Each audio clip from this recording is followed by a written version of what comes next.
हरियाणा के 3 नगर निगमों में से 2 और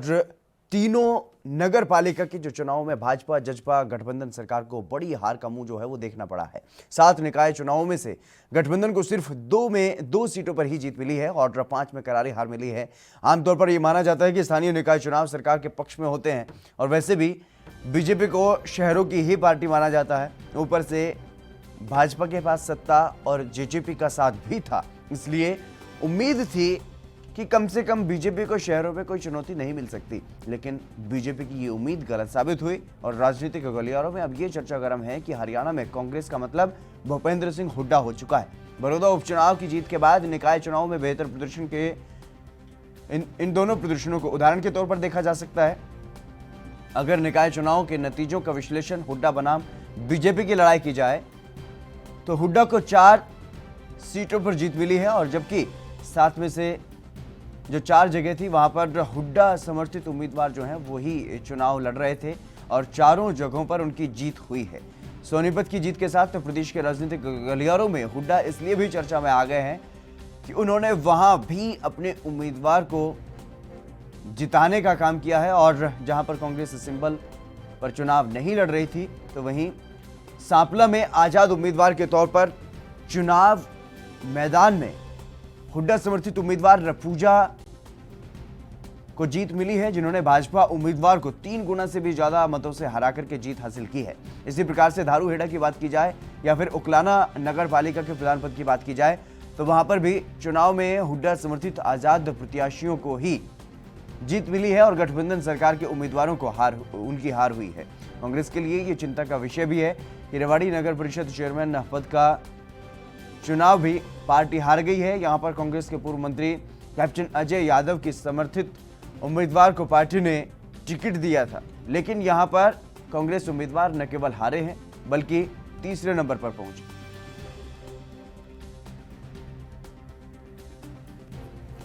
आशीर्वाद दिया है और मेरे को पूरा विश्वास था कि सोनीपत की जनता पूरा मुझे आशीर्वाद देगी। इतना प्यार दिया सोनीपत की जनता ने, क्योंकि आज जो बीजेपी के खिलाफ माहौल था, सरकार ने अपने सारी ताकतें सरकार ने अपनाई इस चुनाव के अंदर। कोई सरकार ने अपनी तरफ से कमी नहीं छोड़ी, पर फिर भी मैं लास्ट तक एक बात कहता था कि सोनीपत की जनता के आशीर्वाद से मैं यहाँ तक पहुँचा हूँ और सोनीपत की जनता के आशीर्वाद से ही मैं सोनीपत के विकास कार्य भी चालू कराऊंगा। और मुझे पूरा विश्वास है जो भी हमारे सफाई के मुद्दे, सड़क के मुद्दे, स्ट्रीट लाइट, फिर सड़क हो गई, हमारी सीवरेज का मुद्दा सोनीपत में सबसे बड़ा, मल्टी लेवल कार पार्किंग हो गया, सीसीटीवी कैमराज हो गए, जितने भी हमारे स्थानीय मुद्दे हैं इनके ऊपर हम बिल्कुल तुरंत प्रभाव से काम भी स्टार्ट करेंगे और मुझे पूरा विश्वास है कि भाई जल्दी से विकास कार्य स्टार्ट होंगे। सबसे पहले 31 वार्ड में से 27 वार्डों में हमारी बेटी पूनम को बढ़त मिली, जीत मिली। कांग्रेस इस चुनाव में तीसरे पायदान पर गई। हमारा मुकाबला यहाँ इंडिपेंडेंट से था और हम रेवाड़ी की जनता को सर झुका के प्रणाम करते हैं। शर्मा जी, जहाँ महिलाएं होती हैं तो वहाँ जो करप्शन की संभावना होती है कम हो जाती है, क्या रेवाड़ी में भी ऐसा होगा? रेवाड़ी में निश्चित रूप से ऐसा होगा। अब रेवाड़ी नगर परिषद में पूनम के नेतृत्व में रेवाड़ी का कायाकल्प कर। जो आपके वार्ड सदस्य थे उस तो अधिकांश हार गए, उसमें 6-7 जीत नहीं, अधिकांश से क्यों हार गए? 7 तो कमल का फूल जीता है। कुछ जो 4 पार्षद ऐसे भी जीते हैं जो हमारी विचारधारा के हैं और जो बहुत जल्दी बीजेपी ज्वाइन करने वाले हैं हमारे ही परिवार। अभिषेक तक्षक हमारे संवाददाता हमारे साथ जुड़ गए अधिक जानकारी के साथ। अभिषेक, क्या कुछ जानकारी है जिस तरीके से अगर बात की जाए चुनाव परिणाम की, हरियाणा में जो चुनाव के परिणाम सामने आए हैं उसमें साफ तौर पर बीजेपी और जेजेपी के गठबंधन को कहीं ना कहीं हार का मुंह देखना पड़ा है। सिर्फ 2 सीटें बचा पाई है बीजेपी और जेजेपी की जो गठबंधन था, 7 सीटों पर चुनाव था। जी बिल्कुल, देखिए ये जिस तरह के परिणाम आए इन निकाय चुनावों में या कहीं शहर की सरकार जी के जो चुनाव थे उसमें साफ तौर पे ये माना जा सकता है कि जेजेपी बीजेपी जो गठबंधन है, पार्टियां दोनों जो चुनाव ये लड़ रही थी उनको काफी नुकसान का सामना करना पड़ा। और वहीं जो कांग्रेस की ओर से देखा जाए तो कांग्रेस इसमें फायदे में रहती हुई दिख रही है, क्योंकि इसमें सोनीपत का जो नगर निगम का चुनाव है वो कांग्रेस जीती। वहीं पर जो जहां पर पार्टी 3 जो नगर पालिकाएं जिन पे वो सिंबल पे चुनाव नहीं लड़ रही थी, वहां पर जो भूपेंद्र सिंह हुड्डा जो नेता विपक्ष पूर्व मुख्यमंत्री हैं, उनके जो समर्थकों को चुनाव मैदान में उतरे थे और उनको हुड्डा जो है तीनों ही सीटों पे जितवाने में कामयाब रहे। चाहे उसको दारूहेड़ा की बात करें, चाहे उकलाना की बात करें, तीनों ही जो ये सीटें हैं इसमें हुड्डा समर्थक जो है वो चुनाव जीत के आए हैं। जी, लेकिन अगर बात की जाए अभिषेक, क्योंकि जिस तरीके से कांग्रेस का जो प्रदर्शन की बात की जा रही है, कांग्रेस का प्रदर्शन, क्या वो कांग्रेस का प्रदर्शन है या फिर सिर्फ हुड्डा समर्थक जो थे, जो उम्मीदवार थे, उनकी जीत हुई है, या वो कांग्रेस की जीत मानी जाए? देखिए, हाँ, इसमें ये नहीं कहा जा सकता कि कांग्रेस की जीत नहीं है, क्योंकि इसमें जो सोनीपत की बात करें, 3 नगर निगम चुनाव थे, पंचकुला,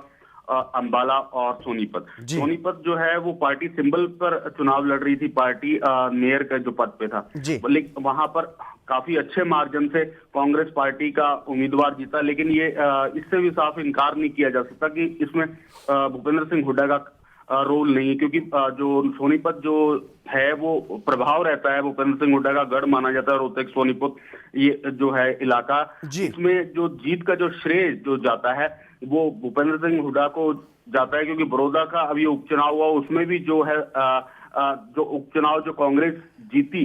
तो वो भी जो बड़ौदा है वो भी सोनीपत जिले में आता है, और उसमें भी जो जीत दर्ज हुई थी वो सीधे सीधे तौर पर भूपेंद्र सिंह हुड्डा की जीत कही गई थी। जो राजनीतिक जो गलियारे में जो चर्चा है या राजनीतिक विश्लेषक है, उनके यही कहना है कि जो सोनीपत की सीट है वो उसका जो श्रेय ज्यादा भूपेंद्र सिंह हुड्डा को जाता है, और वहीं जो 3 नगर पालिकाओं पे जो चुनाव हुआ था जिसमें सिंबल पर कांग्रेस नहीं लड़ रही थी, तो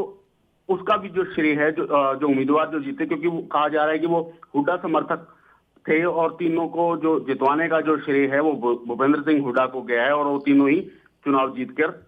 सामने आए। जी अभिषेक, इस बारे में क्या कुछ जानकारी है? जो 3 नगर पालिकाओं में जो चुनाव लड़े थे, सांपला में भी जिस तरीके से कांग्रेस की जो कार्यकर्ता है वही चुनाव लड़ रही थी, क्या बाकी जो 2 जगह पर चुनाव लड़ रहे थे उम्मीदवार वो भी कांग्रेस के कार्यकर्ता हैं? एक बार मैं सुन नहीं पाया। अभिषेक, जो नगर पालिका के जो उम्मीदवारों की जीत हुई है, जो किसी भी पार्टी के चुनाव चिन्ह पर चुनाव नहीं लड़ रहे थे, क्या वो सभी कांग्रेस के कार्यकर्ता हैं, कांग्रेस से जुड़े हुए हैं? जी देखिए, कांग्रेस से कहीं ना कहीं किसी ना किसी तरीके से जरूर जुड़े हुए हैं, लेकिन पार्टी ने यहाँ पर सिंबल पर चुनाव नहीं लड़ा था जी, और ये सीधे तौर पर निर्दलीय के तौर पर ये जीतकर सामने आए हैं। इन्होंने बीजेपी पार्टी धारूहेड़ा में जेजेपी ने उम्मीदवार अपना उतारा हुआ था, तो ये इनको जो जीत है, जो अब जैसे किलोई सांपला की जो बात करें तो सांपला में भूपेंद्र सिंह हुड्डा का बहुत ही ज्यादा प्रभाव माना जाता है। तो ये जो सीधे तौर पर जो ये चुनाव तीनों जो निर्दलीय जीत के आए हैं, ये पार्टी सिंबल पर चुनाव नहीं लड़ी कांग्रेस, लेकिन सीधा सीधा इसको जो अब कहा जा रहा है वो हुड्डा को क्रेडिट दिया जा रहा है कि हुड्डा, भूपेंद्र सिंह हुड्डा जो नेता विपक्ष हैं, उन्होंने इन तीनों को